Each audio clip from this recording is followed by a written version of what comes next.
무디라는 목사님의 이야기는 그 이름만큼은 누구도 다 들어보셨을 것 같습니다. 미국에서도 가장 위대한 부흥사 중에 한 명이었으며 또한 설교가기도 한 분이었습니다. 근데 무디 목사님께서 섬기는 교회에서 한 번은 이런 일이 있었다고 합니다. 그 성도 중에 한 분이 큰 양조장을 개업하게 된 겁니다. 그래서 개업 예배를 해달라고 이 무디 목사님을 초청한 겁니다. 목사님이 초청한 대로 가서 그 양조장이 잘 될 수 있도록 기도하시고 말씀도 전하시고 축복하시고 마지막에 축도하는 순서가 되었습니다. 그러면서 그 무디 목사님이 이렇게 축복 기도를 하셨다고 합니다. 오 하나님, 이 양조장이 오늘 예배드리고 내일 문을 열게 됩니다. 이 양조장 문이 열리지 않게 하여 주시옵소서. 이 문이 열리면 엄청난 술이 생산될 것입니다. 수많은 청소년들이 이 술을 마시고 타락할 것입니다. 수많은 사람들이 술을 먹고 취하여 제정신이 아닐 것입니다. 오 하나님이시여, 제발 오늘 밤 이 양조장 주인의 마음을 감동시켜 주셔서 이 양조장 문이 내일 열리지 않게 하여 주시옵소서 라고 축복 기도를 하였다는 것입니다. 그곳에 많은 사람들이 모여 있었습니다. 끝나면 서로 축하하며 파티를 열 예정이었습니다.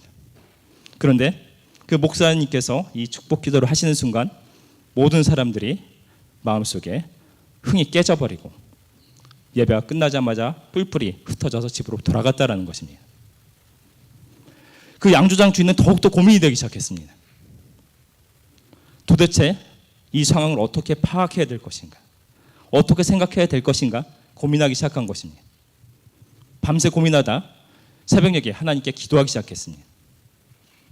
그때 하나님께서 그에게 감동을 주신 것입니다.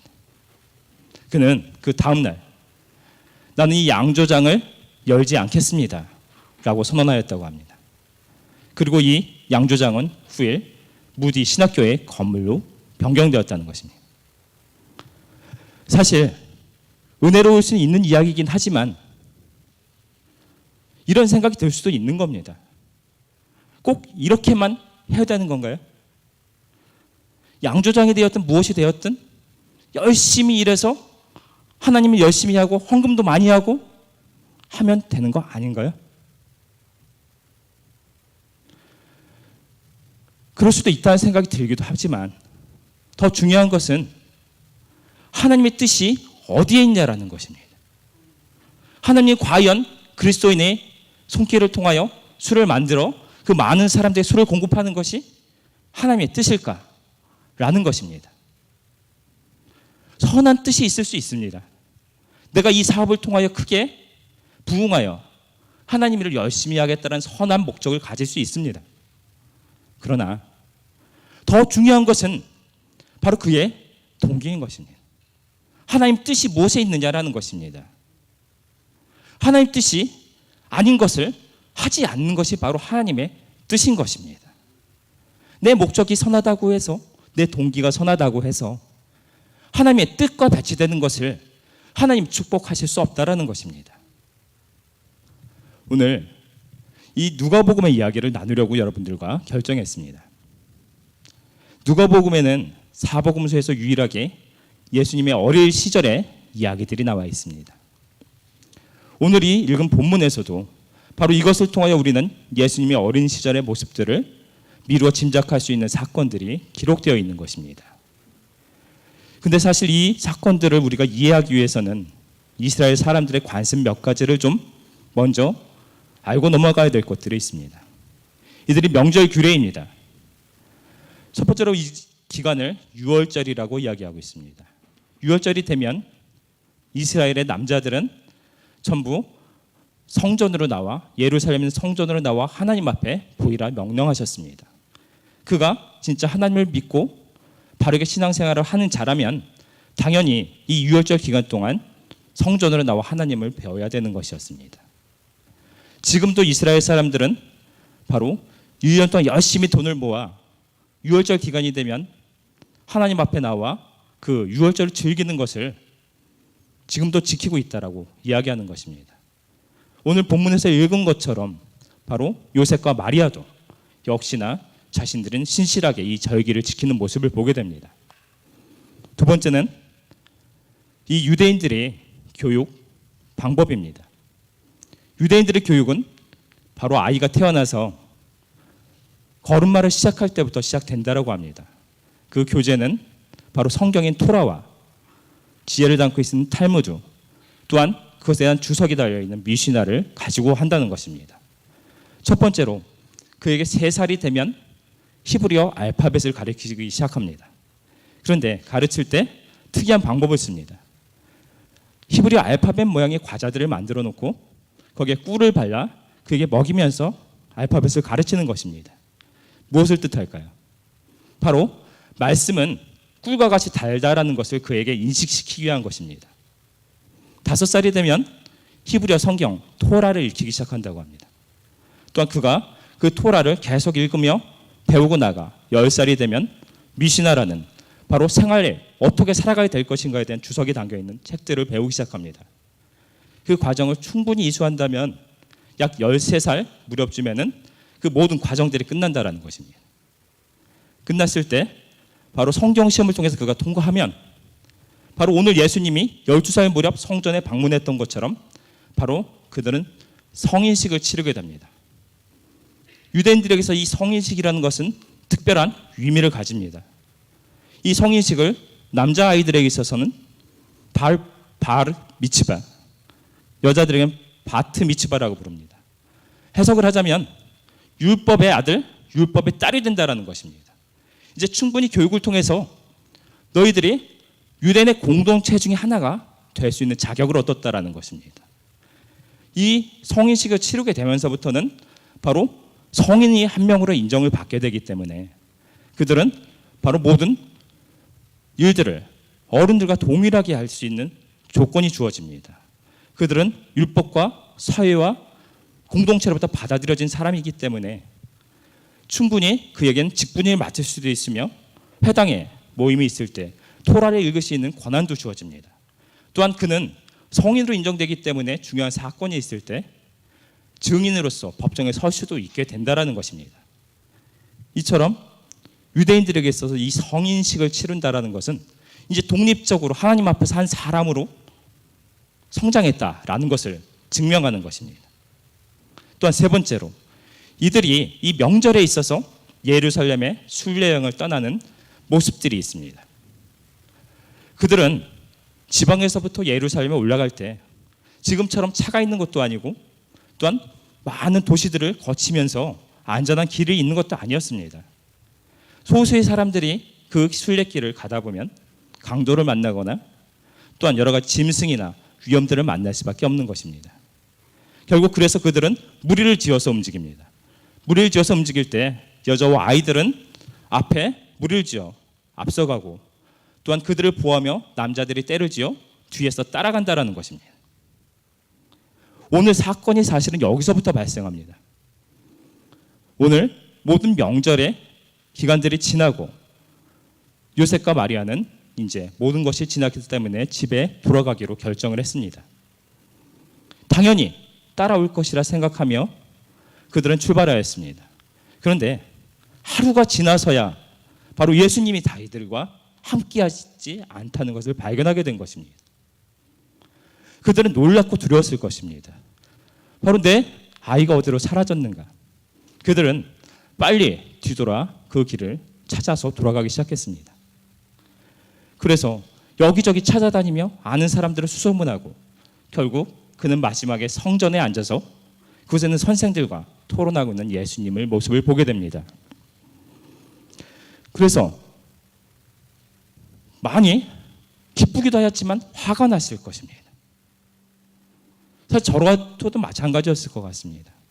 저희는 아들이 2명이 있는데 큰 아이야.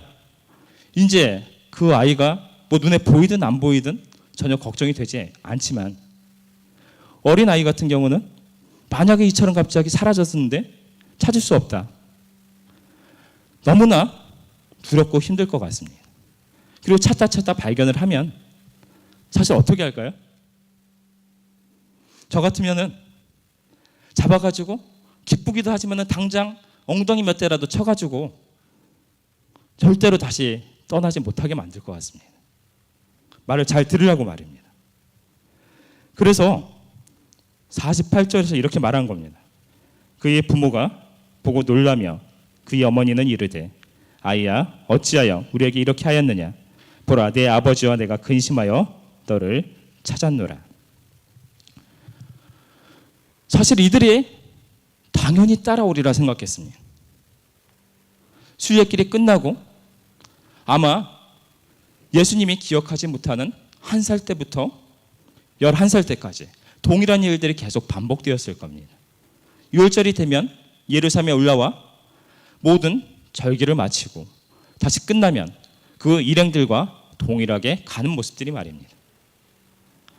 이번에도 동일한 시간이었습니다. 동일한 방법이었습니다. 모든 것이 끝났습니다.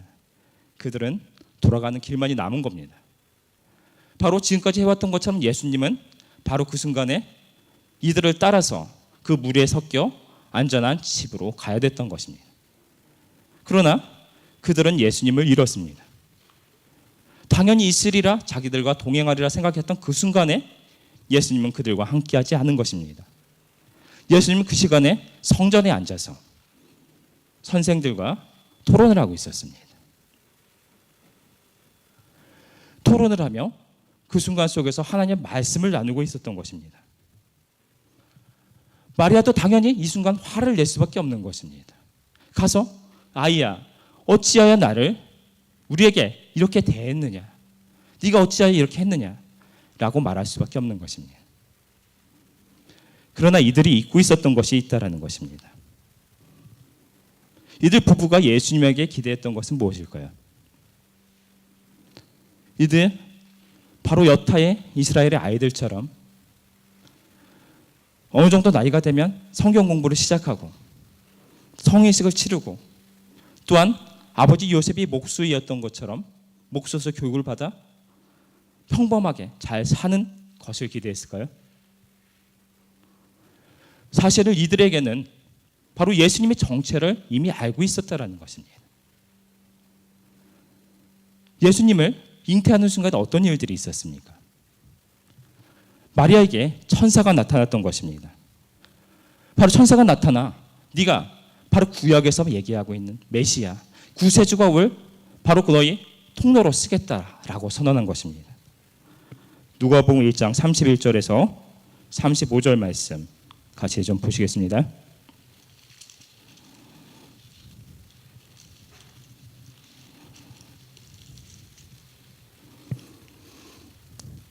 같이 31절에서 35절 말씀 합독하십니다.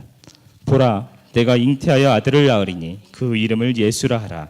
그가 큰 자가 되고 지극히 높으신 이의 아들이라 일컬어질 것이요 주 하나님께서 그 조상 다윗의 왕위를 그에게 주시리니 영원히 야곱의 집을 왕으로 다스릴 것이며 그 나라가 무궁하리라. 마리아가 천사에게 말하되 나는 남자를 알지 못하니 어찌 일이 있으리이까. 천사가 대답하여 이르되 성령이 내게 임하시고 지극히 높으신 이의 능력이 너를 덮으시리니 이름으로 나실 바 거룩한 이는 하나님의 아들이라 일컬어지리라. 아멘. 마리아는 자신이 잉태하고 낳고 키운 예수님이 누구인지를 알고 있었다라는 것입니다. 그는 이 성경을 통해서 바로 그는 영원히 야곱의 집을 왕으로 다스릴 바로 조상의 왕위를 다윗의 왕위를 가지고 오실 분이라 일컬어진 것입니다.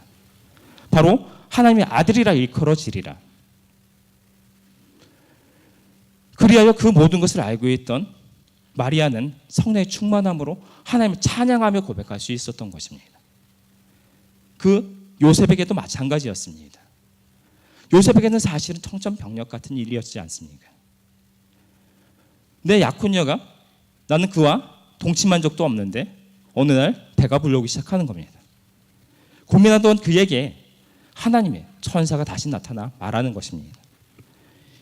20절에서 23절까지 이 일을 생각할 때 주의 사자가 현몽하여 이르되 다윗의 자손 요셉아 네 아내 마리아 데려오기를 두려워하지 말라. 그에게 잉태자는 성령으로 된 것이라. 아들을 낳으리니 이름을 예수라 하라. 이는 그가 자기 백성을 그들의 죄에서 구원할 자이심이라 하니라. 이 모든 일이 된 것은 주께서 선지자로 하신 말씀을 이루려 하심이니 이르시되 보라 처녀가 잉태하여 아들을 낳을 것이요 그의 이름은 임마누엘이라 하리라 하셨으니 이를 번역한즉 하나님이 우리와 함께 계시다 함이라. 아멘.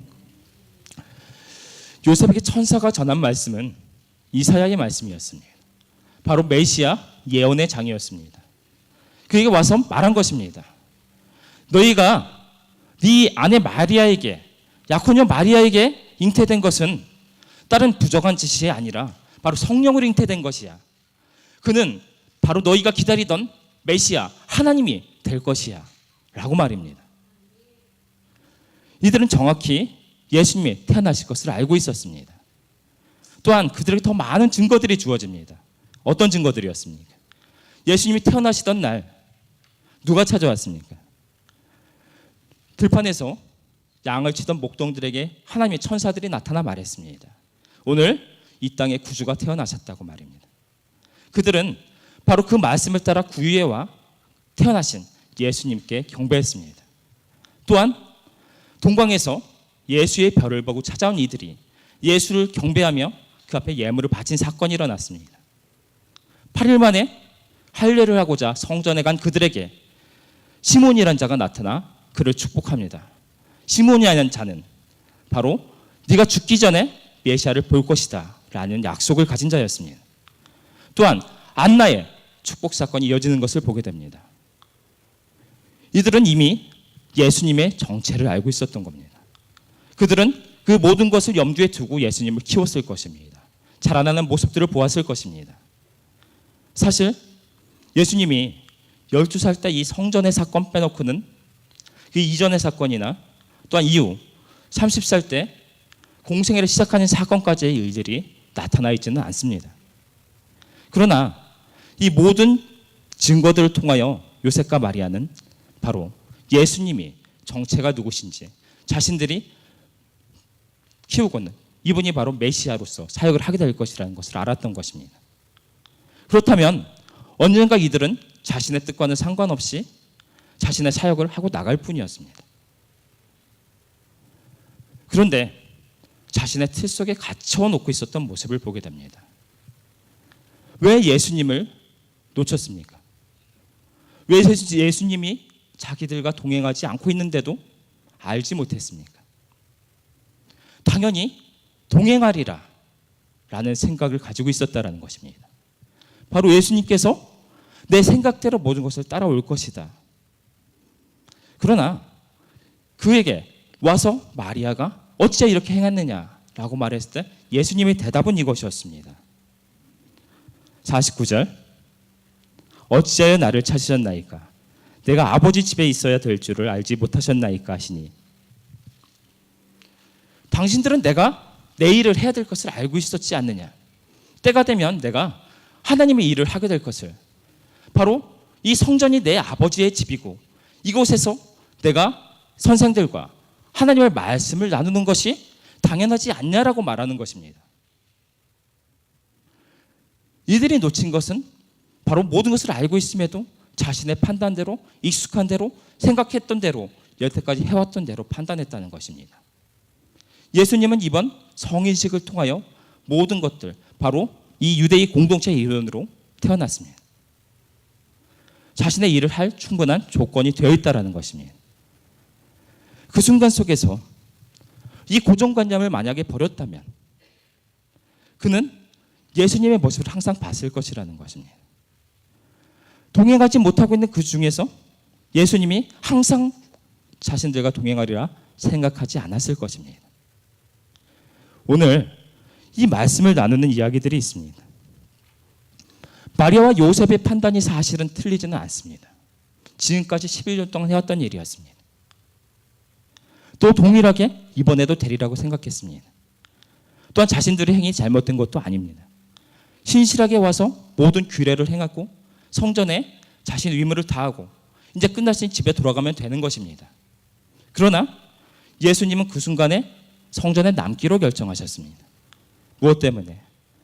바로 그 순간은 성전에 남아 하나님의 말씀을 나누는 것이 예수님에게 있어서 하나님의 일이었기 때문입니다. 예수님이 자신이 누구인지를 알았던가 알지 못했는가에 대해서는 오늘 이 사건들을 통해서 알 수 있습니다. 그는 이 성전을 바로 아버지의 집이라 말합니다. 자신의 정체를 충분히 알고 있었던 겁니다. 자신은 하나님의 일을 해야 될 사람, 바로 하나님이시며 바로 이 땅에 자신이 무슨 사명을 갖고 왔는지 알고 있는 것입니다. 30세에 침례 요한으로부터 침례를 받고 그는 사역을 시작했습니다. 그때 사역을 시작할 때 침례를 통해서 그가 성령 임함을 받고 그 자신의 정체를 깨달은 것이 아니라 그에게 나갈 때 이미 자신의 정체를 알고 있는 모습들이 나타납니다. 자세한 그의 성장 과정이나 모습들이 나타나 있지는 않지만 그는 충분히 자신의 정체를 알고 자신의 일들을 해 나오고 있었던 것입니다.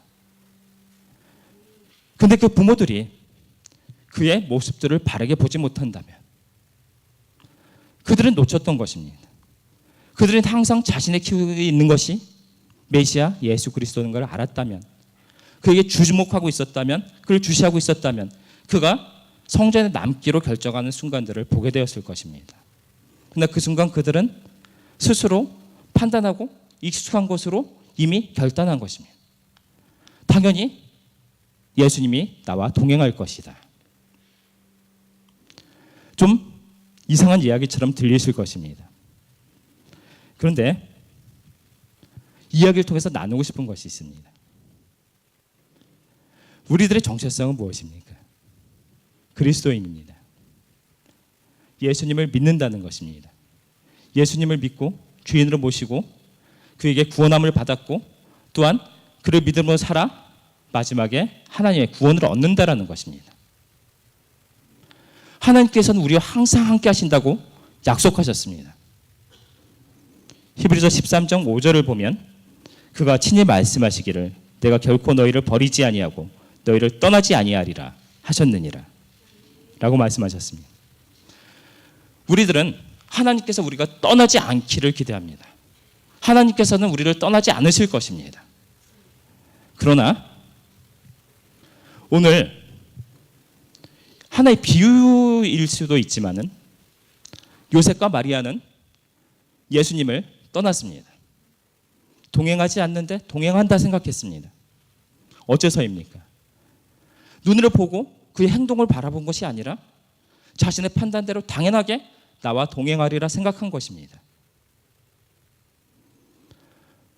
우리는 항상 하나님이 함께 하시리라고 생각하지만 하나님은 우리 항상 함께 하시지만 우리가 그 하나님의 뜻을 제대로 파악하지 못하고 분별하지 못하고 우리가 행동할 때 하나님은 머무기로 작정하셨는데 우리는 앞서 나감으로 우리가 하나님을 떠날 수 있다는 겁니다. 우리가 행하는 행동 속에 하나님 함께 하시지 않을 수 있다는 것입니다. 쉽게 말하면 이런 것입니다. 교회에서 교회의 이름으로 진행되는 모든 것은 하나님의 일입니까? 내가 하나님에 대한 열심을 가지고 내가 내 성과 열심을 다해서 일한다면 그것은 하나님이 기뻐하시며 하나님께서 도와주시고 성취해내셔야 할 일인가요? 하나님께서 만일 그 순간 머물러 있기를 원하셨다면 나는 열심으로 이것을 하기로 결정하였지만 하나님은 그때 가만히 앉아 기다리기를 원하셨다면 다른 일을 하기를 원하셨다면 내가 하는 일에 내가 열심을 하는 그 순간에 하나님이 우리와 함께 하실 것이냐라는 것입니다. 우리가 하나님께 말할 수 있을 것입니다. 내가 하나님을 위해서 이 일을 하고 있습니다. 하나님을 위해서 열심을 가지고 있습니다. 바로 이것이 하나님을 위한 일입니다. 그러나 우리가 그 하나님의 뜻을 먼저 묻는 것이 빠졌을 때, 하나님이 행하시는 것이 빠졌을 때, 하나님이 원하시지 않는 일을 하나님께 하나님이 원하시는 일이라 말할 수 있게 되는 것입니다. 하나님은 우리의 소원을 들어주시는 분이 아니라는 겁니다. 하나님의 관심은 어디에 있습니까? 성경 66권 속에서 우리에게 증거하고 있는 것은 무엇입니까? 예수 그리스도를 보낸다는 것입니다. 구약 속에서 누누이 예수 그리스도를 우리에게 보내주신다. 또한 신약 속에서 그 예수님이 우리에게 오셨습니다. 그리고 다시 오셔서 완전한 구원을 이루실 것이다 약속하셨습니다. 성경이 그 66권에서 하나님의 관심은 바로 인간의 구원이었습니다. 인간을 구원하겠다. 너희들이 바로 죽을 수밖에 없는 그 상황 속에 놓여있음이 불쌍하기에 내 독생자 하나밖에 없는 외아들 예수 그리스도를 너에게 보내니 그를 통하여 너희 모든 인간들을 구원하겠다 라는 것입니다. 하나님의 관심은 바로 우리들을 인간들의 구원에 있다는 것입니다. 하나님의 관심이 이 세상 속에서 우리들을 일을 성취해내고 그것들을 잘 먹고 잘 사는 것에 있지 않다라는 것입니다. 하나님은 바로 창세로부터 지금 이 순간 그리고 이 세상에 완전한 구원이 이루어질 그 순간까지 하나님의 일을 하실 것입니다. 하나님의 일을 끊임없이 그 계획들을 성취해 나가실 것입니다. 그 계획은 바로 인간의 구원입니다. 그런데 인간들이 그 하나님의 뜻이 무엇인지 그것을 분별하지 못하고 내가 원하는 것들을 가지고 나아갈 때 하나님께서 이 모든 것을 이루어주기를 원하실 때 하나님의 뜻이 이 순간 이 시간 속에서 그것이 아니라면 하나님은 역사하실 수 없는 겁니다. 같은 순간 속에서 하나님이 역사하실 수 있습니다. 그다음 매 순간 그 모든 것들이 같은 상황과 같은 모습이라고 해서 같이 역사하지 않는 겁니다. 예수님이 11살 때까지 동일하게 부모의 말씀에 순종하여 다녔다면 12살 때 남기로 결정하실 수 있는 겁니다. 어느 순간 우리가 열심히 하나님의 일을 하고 살아가는 순간에 하나님께서 항상 우리와 함께 하시지만 우리가 관례적으로 습관대로 우리가 일을 하고 판단할 때 당연히 함께 하시리라 생각할 때 그때 그 순간에 하나님의 뜻을 묻지 않고 당연히 함께 하시리라 생각하는 그 순간 하나님이 우리와 동행하지 않는 순간이 나타나는 것입니다. 어째서입니까? 하나님의 생각과 우리의 생각이 틀리기 때문입니다. 하나님은 우리 생각과 틀릴 수 있습니다. 정상적으로 말하면 우리가 하나님께서 이러실 수 있을까라는 생각들을 가질 수 있습니다. 이스라엘 백성들을 하나님이 선택해 놓으시고 애굽에 종으로 400년 동안을 놓아두는 것이 하나님의 뜻이었습니다. 이스라엘 백성들이 하나님 앞에 대적할 때 그들을 멸망시키기까지 징벌하시는 것이 하나님의 뜻이었습니다. 하나님 그 백성들을 절대로 포기하지 않으시고 사랑하시고 구원하기를 원하시지만 그 순간에서는 그들이 노예가 되는 것이 하나님의 뜻이며 그들이 멸망하는 것이 하나님의 뜻인 것입니다.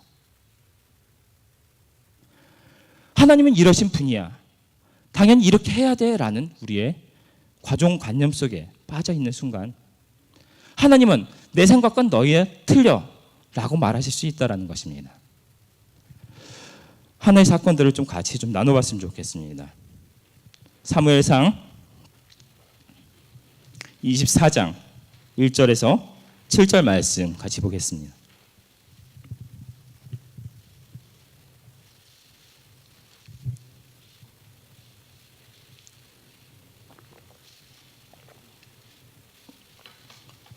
사무엘상 24장 1절에서 7절 말씀입니다.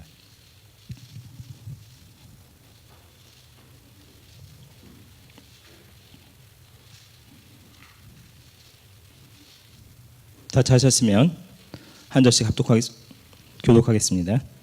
사울이 블레셋 사람을 쫓다가 돌아오매 어떤 사람이 그에게 말하여 이르되 보소서 다윗이 엔게디 광야에 있더이다 하니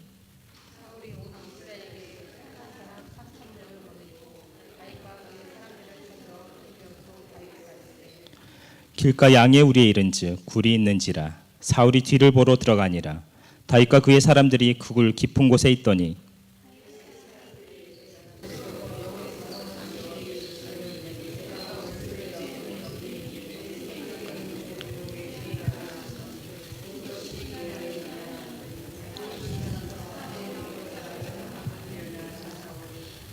그리한 후에 사울이 옷자락 뱀으로 말미암아 다윗의 마음이 찔려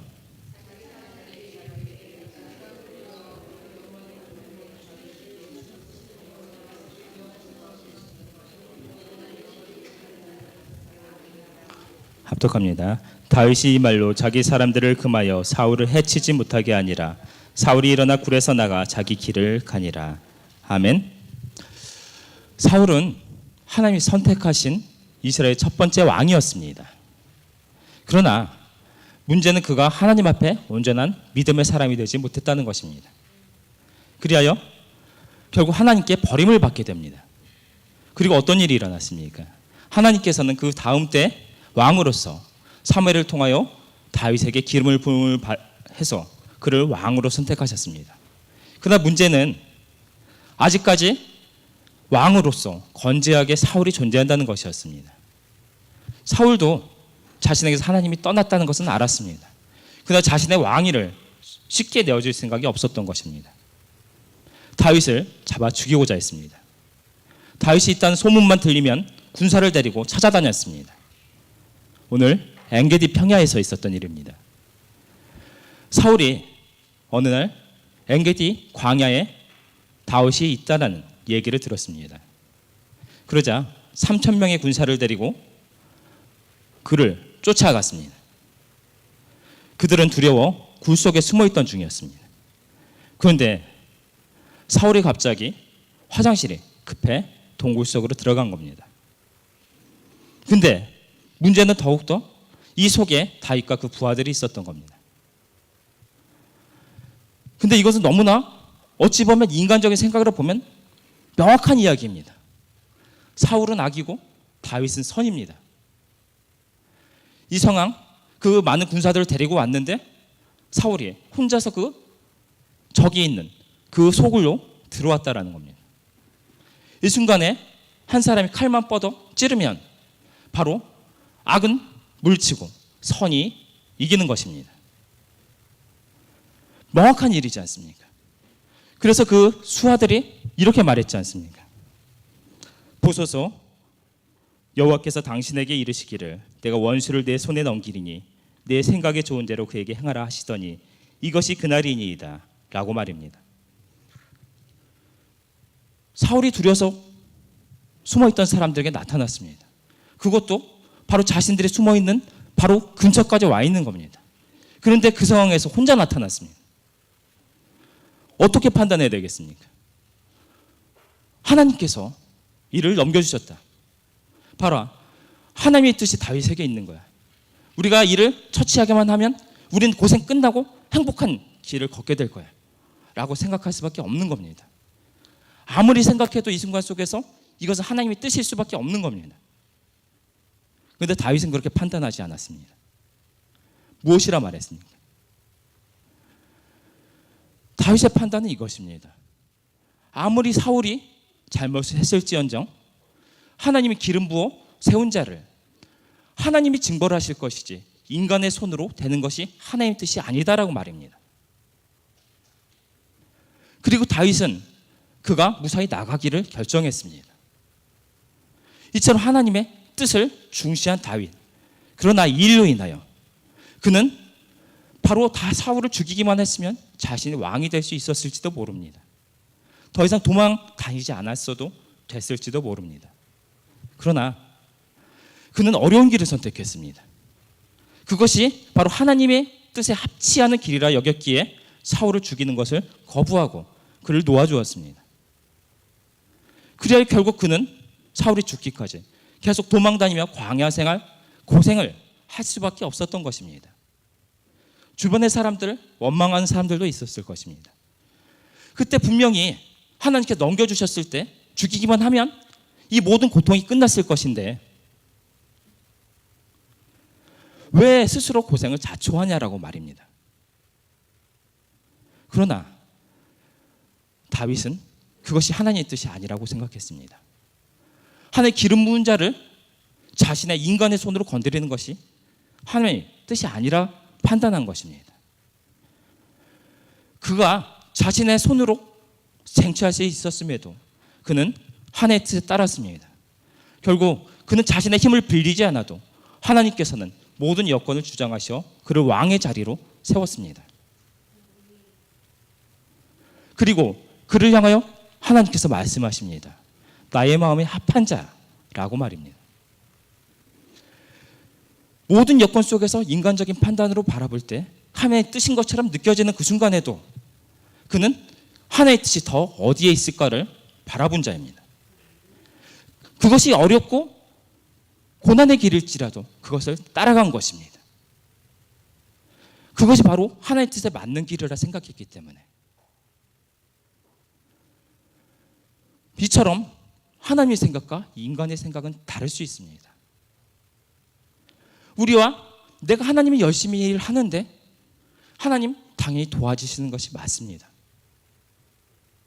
그러나 우리는 그 일이 하나님을 위한 일이라 생각하기 전에, 말하기 전에, 행동하기 전에 더 중요한 것은 정말 하나님께서 이 시간에 이때 하나님이 그것을 원하시냐라는 것을 묻는 것입니다. 지금까지 11번을 동일하게 해오셨을지라도 이 순간에 하나님께서 다른 것을 원하실 수 있다는 겁니다. 하나님께서 어느 순간 속에서도 이스라엘 백성을 구원하시다가 마지막 순간 이스라엘 백성을 멸망시키는 게 하나님의 뜻일 수 있다는 겁니다. 그것에 저항하는 순간 하나님의 뜻에 저항하고 반항하는 인간이 되어버리는 것입니다. 하나님이 함께 하시지 않는 순간이 나에게 나타나 버리는 것입니다. 우리에게 필요한 것은 무엇입니까? 가장 중요한 것은 바로 하나님의 말씀인 것입니다. 다윗은 하나님의 말씀을 가장 중시했기에, 하나님의 뜻을 가장 중시했기에 모든 사람들이 편하게 갈 수 있는 그 길을 버리고 하나님의 뜻을 따라가는 길을 걸어갔습니다. 하나님의 말씀이 중심에 있었기 때문입니다. 하나님을 구하고 하나님의 뜻이 무엇인지 구하는 그런 열정이 먼저 있었기 때문입니다. 우리에게 말씀해 주시는 겁니다. 이 사건을 통해서 모든 사람들이 이것이 하나님의 뜻이라 말할 때 아니라고 말했습니다. 다윗과 요셉과 마리아가 당연히 함께하리라 생각했던 그 순간 예수님은 그 자리에 남는 것을 선택하셨습니다. 당연할 수 있습니다. 요셉과 마리아 선택이 잘못이 아니지 않습니까? 당연히 모든 규례가 끝났는데 집에 돌아가는 것은 당연하지만 그 순간 예수님의 모습을 바라보고 있었다면, 주목했다면, 그의 일을 바라보고 있었다면 그들은 예수님을 놓치지 않았을 것이라는 겁니다. 우리들에게도 마찬가지입니다. 우리들이 열심을 가질 수 있습니다. 예수님을 사랑하지 않는 자 없지 않습니까? 열심히 하나님 말씀 따라 살아가고자 하지 않는 자 없지 않습니까?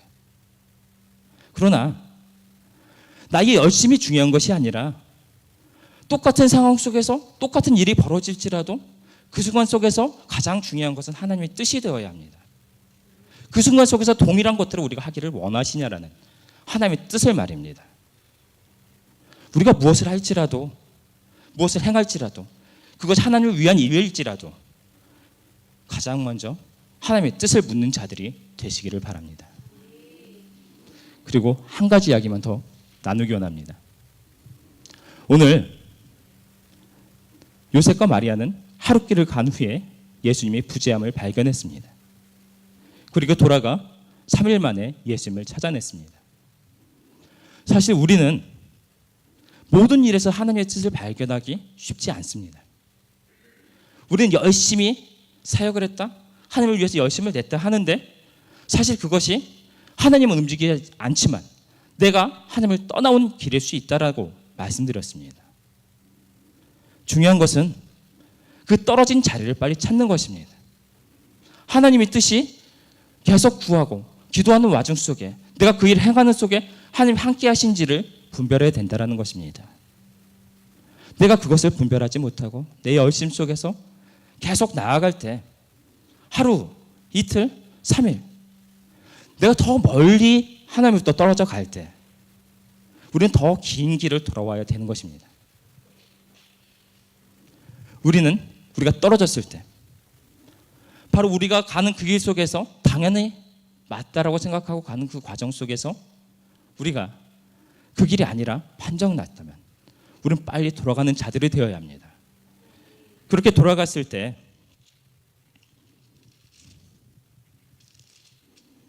결국 51절 예수께서 함께 내려가서 나사렛에 이르러 순종하여 받드시더라. 그 어머니는 이 모든 말을 마음에 두니라. 그들은 예수님이 함께 하시지 않는 것들을 발견했을 때 바로 돌아가 예수님을 찾았습니다. 예수님의 임재를 회복한 것입니다. 우리가 열심히 하나님 앞에 살아갈지라도 예수님의 임재로부터 떨어져 있을 수 있습니다. 하나님의 뜻을 분별하지 못하여 떨어져 나갈 수 있는 것입니다. 그 순간 속에서 빨리 분별함으로 돌아가실 수 있는 분들이 되기를 바랍니다. 그래야 하나님 임재가 회복되어 하나님과 동행하는 삶을 살아갈 수 있는 분들이 되시기를 소원합니다. 그래야 우리들이 참으로 믿음의 사람으로 살아간다면 우리의 가장 중요한 것은 우리 가장 익숙한 일들이 아니라는 것입니다. 우리들이 신앙의 연수가 쌓여가고 또한 우리가 직분자로 부름을 받고 누구는 목회자일 수도 있으며 누구는 장로, 집사 또한 직분자일 수도 있습니다.